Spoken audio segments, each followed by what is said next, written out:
dogmatic theology, and there's moral theology. Dogmatic, and this is where grace was something that was given to us, and grace illumined our intellect, whatever that meant, and it moved our will. So we were still children learning what grace was, correct? And we learned that it was something that moved, that illumined our intellect and moved our will. We still understood grace to be something quantitative. So that through theology, and it's correct, grace does illumine our intellect. It does enlighten us. And it does move us to act. Actual grace was given to us so that we would do good and avoid evil. This was the way this is what we learned what grace was. It was a gift given to us by God that turned a light on in the way we thought and helped us to make the right decisions in how we act. Now, I mentioned the Carmelite saints because there's another whole branch of theology that's not dogmatic theology and it's not moral theology. It's mystical theology. But, oh, wait a second. We can get a very confused idea about what mysticism is.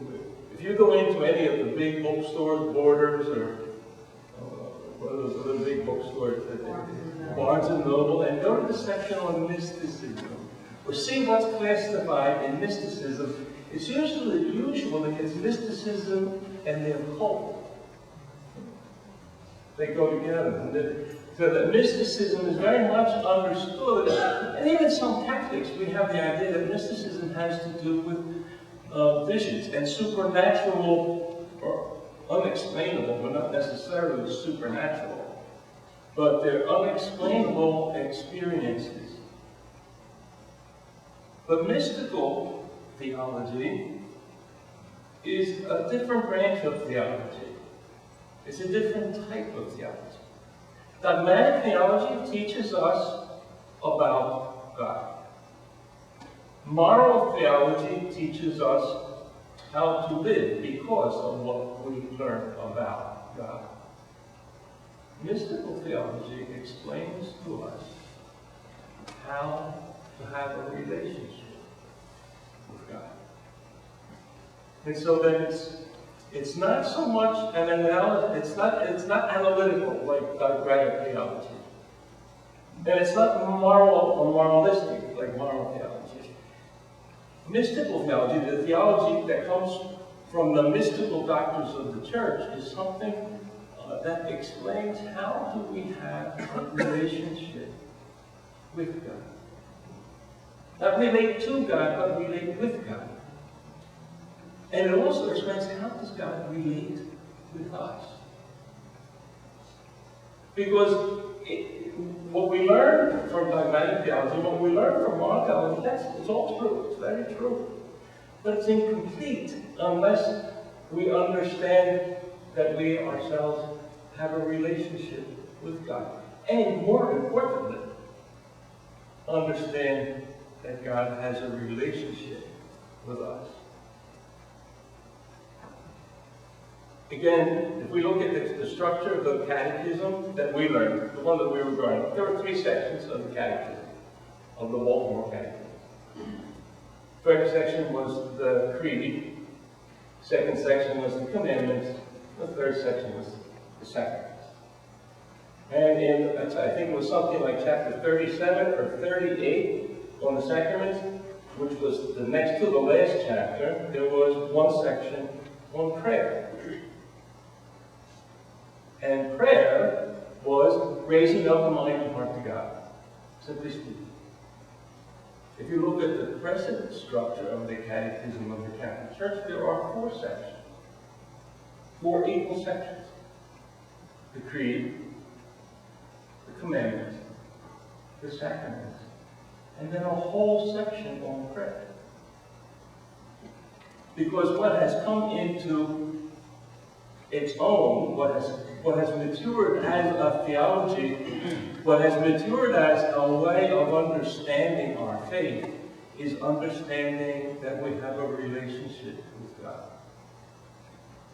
And then understanding that this relationship that we have with God is able to be expressed. It's able to be understood.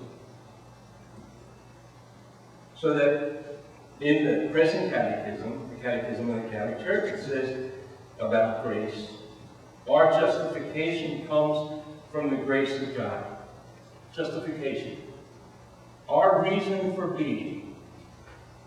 We are justified. How do you justify something? You explain its reason for being. Our reason for being comes through the presence of God. Because grace is now not understood so much as a quantity given to us, a grace that's given to us in some sort of inexplainable quantitative package, spiritually given to us.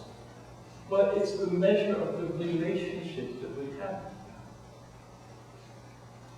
This is a different understanding about what grace is.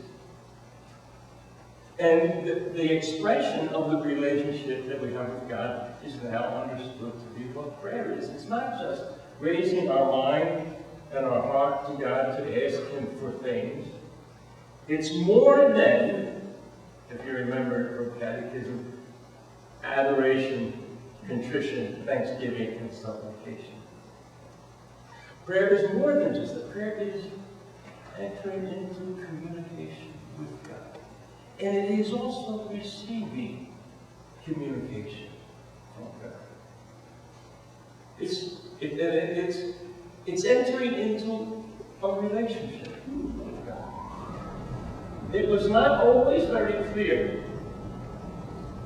I remember, especially from hearing confessions and hearing many people say the act of contrition, the Irish, and the Irish had an awful lot of influence on us. The Irish way of saying the act of contrition was, oh my God, I prophesied, and it displeased me. That we understood pleasing God as not displeasing God in many ways. That the way we understood how we pleased God was to not displease God. And if we did not displease God, then we must be in a state of grace.